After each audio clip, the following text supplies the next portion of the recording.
3 terrifying nights when I realized I was never truly safe.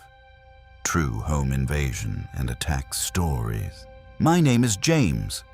I'm 27 years old, and I need to tell you about 3 separate incidents that have completely changed how I view safety security and the concept of being safe in your own home. 3 nights when I came face to face with danger in ways I never could have anticipated. 3 experiences that taught me that sometimes the greatest threats don't come with warnings. They come silently. They come when you're exhausted. They come when you least expect them. If you love true horror stories about home invasions, narrow escapes, and the kind of real-world dangers that prove your home isn't always the safe haven you think it is, hit like and subscribe right now. And keep listening, because these 3 stories will show you that danger can come from the most unexpected places. It can hide in your bedroom while you sleep on the couch downstairs. It can strike at a gas station in the middle of the night. It can come from someone so intoxicated that they don't even know who they're attacking. Story 1. The intruder who was waiting for me. It happened about 8 months ago, and I still think about it nearly every day. I had just gotten back from vacation with a few of my friends that I've known since high school. Most of us live far away from each other now, so meeting up once a year is how we stay connected. It's become a tradition for us. Anyway, I'd been gone for a full week and was absolutely exhausted. The kind of exhaustion that comes from traveling, staying up late, catching up with friends, and living out of a suitcase. I was looking forward to just resting at home for the weekend before I had to go back to work on Monday morning. When I got inside my house, I didn't even bother to unpack anything. My luggage could wait. My dirty laundry could wait. Everything could wait. I was too tired to care. I walked over to the kitchen and grabbed a couple of snacks to substitute for dinner. I wasn't hungry enough for a real meal. Just something to take the edge off. Then I turned off the lights and laid down on the couch. I didn't bother with the television either. I had no interest in watching anything. I planned on just eating and scrolling on my phone, then falling asleep. That was the entire agenda for my evening. After a while, my eyes got heavy and I put my phone down on the coffee table. I closed my eyes. The exhaustion was overwhelming. My body felt like it weighed 1,000 pounds. Sleep came quickly and deeply. It was late though. I don't recall ever looking at the exact time before I fell asleep. I just remember closing my eyes and then nothing. Sometime later in the night I woke up. It didn't seem to be for any particular reason. I didn't hear anything. There was no loud noise that jolted me awake. No crash. No sound. But my eyes shot open and my head immediately went into alert mode. It was a strange feeling, like something had to have woken me up to make me feel like this. My subconscious had picked up on something that my conscious mind hadn't registered yet. I sat up and rubbed my eyes, trying to figure out what had pulled me from sleep. Then I grabbed my phone and got up to go to bed. I figured maybe my brain felt weird about me sleeping in the living room. Maybe my body was telling me I needed to get to an actual bed. That's what I told myself anyway. Walking over toward the stairs, I saw the back porch light was still on. This wasn't shocking at all. I'd left it on while I went on vacation in hopes to mislead any possible robbers. If the light was on, it would look like someone was home. That's what I thought anyway. As I flicked the light off, though, my eyes shifted to the back door. It was unlocked. I immediately got a bad feeling in my gut. A feeling that started in my stomach and spread through my entire body like ice water. I stood there staring at the door, trying to process what I was seeing. I thought maybe I was crazy. Maybe I was just tired and misremembering things. I pulled on the door and sure enough it opened. The door swung open freely. No resistance, no lock preventing it from moving. Just open. I quickly shut it and locked it, my hands trembling slightly. But the lock engaged with a soft click. But something was wrong. I could feel it.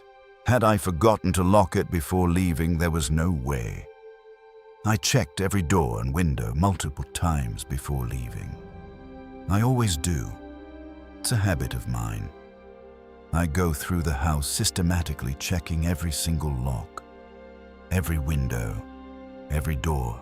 I went around and turned on all the downstairs lights. I looked around the house carefully, trying to spot anything missing, but nothing that I could notice was gone. The television was still there. The laptop was still on the desk. My guitar was still in the corner. Everything appeared to be exactly where I left it. Really unsure about the situation I was in, I went back to the door and tested the lock again. With the door locked, I was able to pull it open. The lock didn't hold. I looked closer and could tell that a part of the latch was broken off. It was damaged, fractured. Someone had forced this door open. There wasn't a single part of me that wasn't terrified in that moment. My heart was pounding in my chest. My palms were sweating. My mouth was dry. I knew the chances of whoever had broken in still being in the house were slim. Statistically, they had probably broken in, realized no one was home, and left. But I could not sleep until I was absolutely sure. I could not rest knowing that someone might still be inside my home. This was the exact moment when I should have called the cops. I know that now. Looking back on it, the smart thing to do would have been to get in my car, drive to a safe location, and call 911. Let the professionals handle it. But I didn't do that. I don't know if I was just too tired to think straight, or if I was just really confident that nobody was still there, or if I had some false sense of bravery. But I went upstairs to check the rooms myself. Switching on the hallway light, I could see that all the doors were closed just as I'd left them before vacation. My master bedroom was on the far end of the hallway with a bathroom and a spare bedroom before it. I checked the bathroom, first opening the door and taking a quick look. It was empty. No signs of anything out of place. No shower curtain moved. No medicine cabinet opened. Then I walked over to the spare bedroom. I used this room mainly for storage, so there were a lot of boxes and furniture scattered around. The walls were lined with shelves. The closet was stuffed with things I hadn't used in years. As I walked through the room, looking behind the boxes, trying to see if anyone could be hiding in there, I suddenly heard something very quiet, very soft. Footsteps coming from the master bedroom. They were deliberate, measured. Someone was walking across the room. The footsteps went across the room and then into the doorframe. Then they stopped. It was as if me and this intruder were just listening, waiting. Both of us frozen.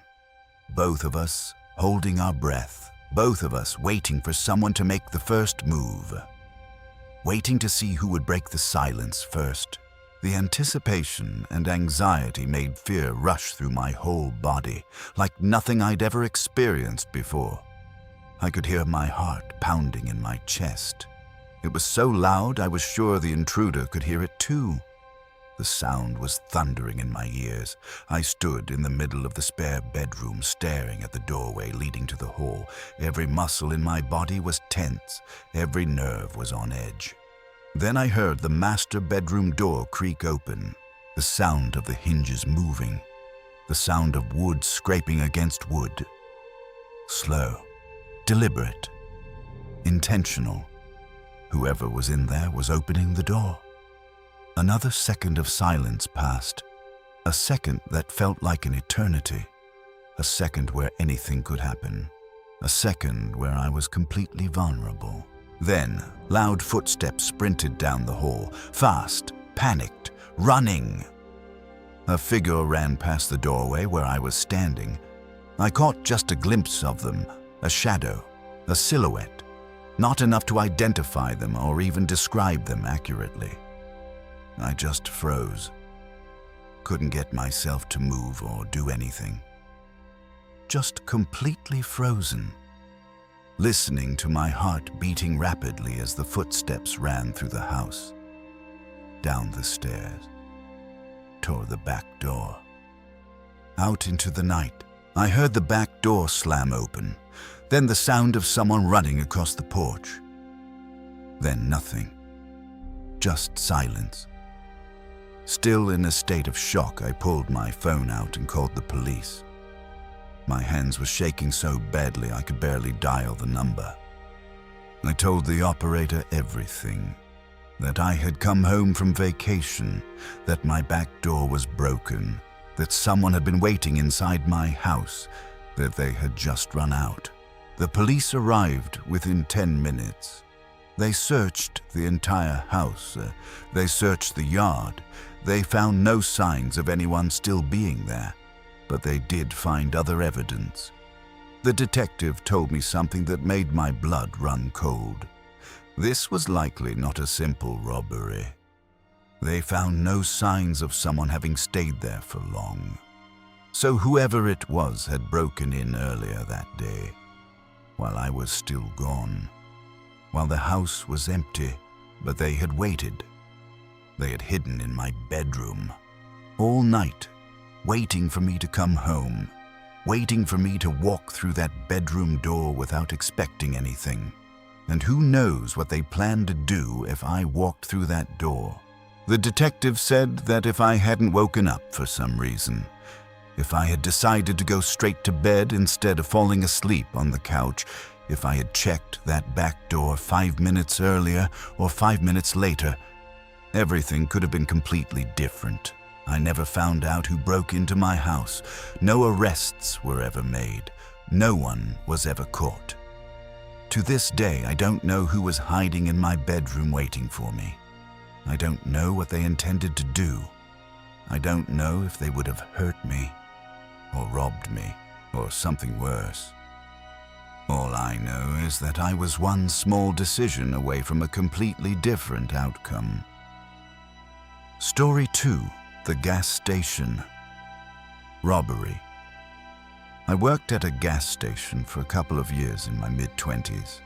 I've always had jobs that barely let me scrape by, so working at a gas station wasn't much better or worse than many of my other previous employments. If you've ever worked at or been to a gas station at night, then you know that there's always only one employee working. Maybe larger gas stations have multiple employees, but with my experience, it was always only one person. There was never really anything to do, so you really only needed a single person on the night shift. But it definitely made it eerie sometimes while being there alone. I'd stand and look out the window by the counter, seeing only the dim lights by the pumps with a field of darkness behind them. Just me in the darkness and the occasional car pulling up for gas or snack.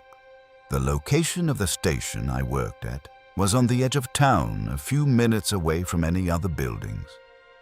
We got a lot of traffic from truck drivers and cars that would travel between the cities, which was very common for work in the area. People were always passing through. When this incident happened to me, though, it was the beginning of spring and had been raining quite a lot. The kind of rain that doesn't stop. The kind that makes you want to stay inside with a warm drink and a good book. What's great about when it rains is that most people choose to pay with the card instead of cash. Meaning far fewer people would actually enter the store. They'd just swipe at the pump and drive away, which meant fewer interactions, fewer problems. It was raining heavily that night, and very few cars were even coming up to fill their tanks. I guess we weren't busy in the daytime either, because all the shelves were fully stocked, leaving me with absolutely nothing to do but sit there and wait for the clock to run down. Past midnight, I was seeing maybe 1 or 2 cars pull up every hour. One man actually came in to pick up a pack of smokes, but that was it. After that, I was fighting hard to stay awake. It wasn't even that I was tired. I was just extremely bored. The kind of bored that makes time move at a snail's pace. But then a car rolled into the station, then another, then another. What are the odds, right? Suddenly, after hours of nothing, 3 cars pull up at once. I started paying attention, watching through the side window with newfound interest. None of the people got out. They all just stayed in their cars, right next to the pumps, keeping the cars running. The engines were idling. The headlights were on. They weren't pumping gas. They were just sitting there. After a few minutes, I thought I might actually have to go out there and tell them that it's dangerous to leave their cars on next to the pumps. That's a safety hazard. But then a few doors opened and a few people got out. 5 people total exited the cars. They were all men and were wearing thick winter-type jackets despite the mild spring weather. Leaving their cars on still, they began walking up to the door. Their movements were deliberate, coordinated, like they had practiced this. All of the men made direct eye contact with me as they entered. All 5 of them stared straight at me while I stood at the counter. I'm not going to try to make myself sound brave or anything because I was terrified at this point. Absolutely terrified. Just the fact that they left their cars running was a clear enough sign of what was about to happen. This wasn't a casual gas station visit. This was coordinated. This was planned. One of the men came up to the counter while the other 4 scattered around the store. They moved with purpose. They knew what they wanted. While the man at the counter spoke with me, the other 4 were grabbing handfuls of product and shoving them into their backpacks. "How's your night going, bud?" The man spoke with confidence. So much confidence. Like he had done this 100 times before and knew exactly how it would play out. I looked around his shoulders, seeing the other men grabbing merchandise and putting it into their bags. Cigarettes, energy drinks, snacks, anything they could get their hands on. The confidence they had about what they were doing was the scariest part. They didn't even yell commands at me. They didn't hold me at gunpoint. They didn't threaten me or act aggressive toward me. They just went about their business like I wasn't even there. Like I was irrelevant. That made me absolutely terrified. Probably more so than if I actually was held at gunpoint. Because it meant they didn't see me as a threat. They didn't see me as someone worth acknowledging. I was just an obstacle, a minor inconvenience that they were willing to tolerate. Everything going through my head, I never even answered the man. I just stood there in silence. "We'll be gone in a couple of minutes," he said with his smile. "Everything will be fine." His smile was the worst part. It was so casual, so confident, so completely devoid of any concern for how I felt or what I was going through. One of the other men came up and jumped over the counter. He opened the register with a motion of his hand, gesturing at me to open it. I did as he said, letting him take the cash from the register. My hands were shaking so badly I could barely function. Being at night, though, there was barely anything in there. Maybe $100 at most. The cash drawer was designed to stay mostly empty for security reasons, to prevent large-scale robbery losses. The guy held up the few dollar bills, showing them to the man on the other side of the counter. "Where's the rest?" he demanded. "We don't have any more," I said quietly. "My boss makes sure it's mostly empty before we switch shifts." The men did not look satisfied with that answer. They stared at me for what felt like an entire minute. An entire minute of silence where anything could happen. where I could get hurt, where this could go from robbery to something much worse. But then he smiled. "Have a good night, bud." He motioned to the others, and they walked back to their cars and drove off without hesitation. They just got in their vehicles and left, like nothing had happened, like they hadn't just robbed me. Without hesitation, I called the police. I was almost 100% sure that they were about to hit a nearby gas station in an effort to grab more cash. I alerted them of my concerns, and they sent multiple officers to that location as well as an officer to mine. It turned out I was right. They did go to the neighboring gas station, but the officers arrived too late. The worker there had been robbed clean. He had some mild injuries from a confrontation, but from what I heard, he was mostly okay. But he got hurt, and it was partly because of me. Because I didn't warn him sooner. Because I didn't do something more. It's been years since this happened, and thankfully I never saw them again. Though I'm unsure if they ever got caught and arrested. I never found out. I feel really guilty for some reason about that other gas station worker that got hurt. Mostly because I didn't get physically harmed in any way. I walked away without a scratch. But he didn't. He got hit. He got hurt. And maybe that was partly my fault for not doing something sooner. I don't know the full story of what went down at their station. But I feel lucky that it didn't go that way for me. Maybe the worker tried to fight back, or maybe he didn't. I don't know. But sometimes I think it's just best that you accept you're in a bad situation and that there's nothing you can do, that you cooperate, that you live to fight another day. Story 3. The Man with the Hammer. I'm 22 years old, and this encounter happened a few months ago. I live in an apartment just outside of my college campus. It's a fairly nice, newer apartment building, but the surrounding area is pretty shady. I don't spend any time around there, though. I just drive down to my campus and back.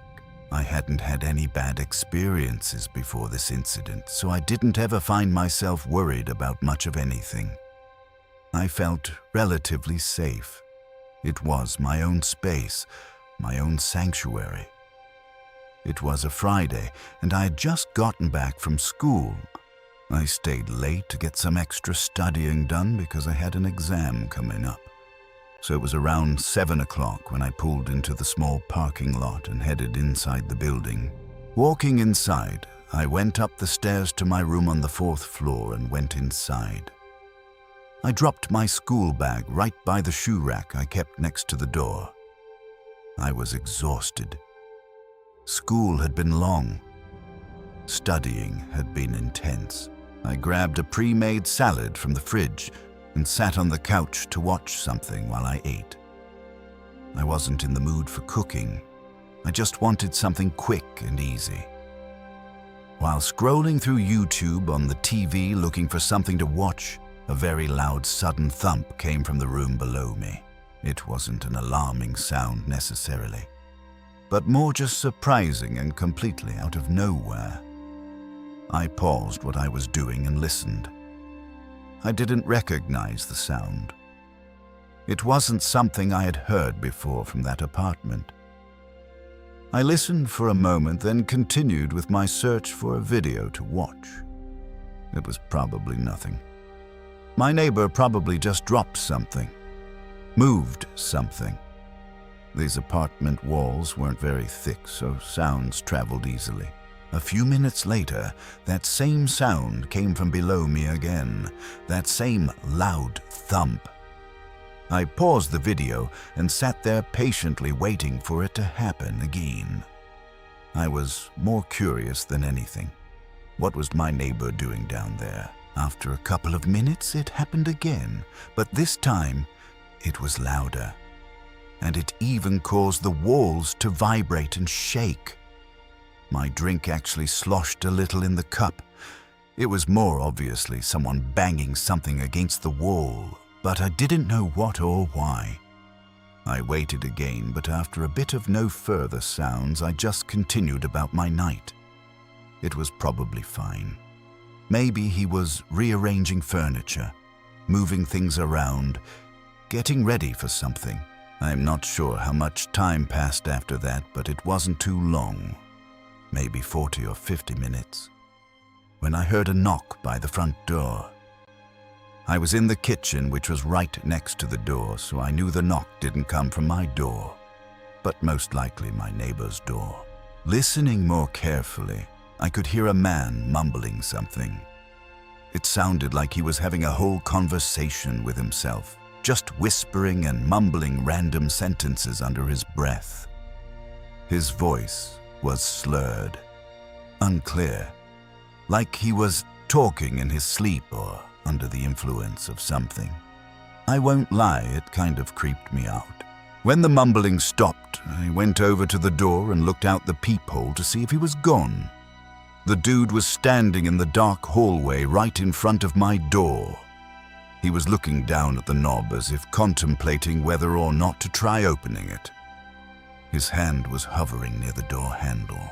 I backed up, trying to quietly walk back to the couch to grab my phone, just in case I needed it, just in case things escalated.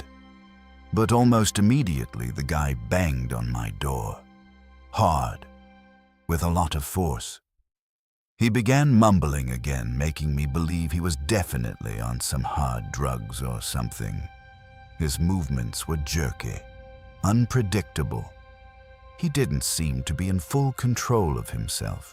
I took my phone and held it tightly, unsure of what exactly my next move was going to be.